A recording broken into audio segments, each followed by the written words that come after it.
2 नवंबर को इस्लामाबाद में कोई कंटेनर नहीं लगेगा।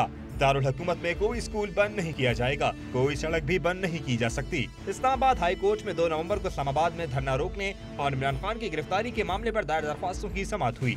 जस्टिस शौकत अजीज सिद्दीकी ने करार दिया कि पाकिस्तान में थर्ड एम्पायर सिर्फ अदालतें हैं। 2015 में सियासी जमातों के एहतजाज के लिए जगह मुख्तस की गई थी, वहाँ एहतजाज क्यों नहीं किया जाता? पुलिस और इंतजामिया इजलासों के अलावा कुछ नहीं करती।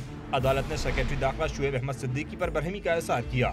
जस्टिस शौकत अजीज सिद्दीकी ने रिमार्क्स दिए कि हुकूमत वाले बिल्कुल मफलूज हो चुके हैं। आम आदमी अगर धमकियां दे तो पता नहीं इसके साथ क्या सलूक हो।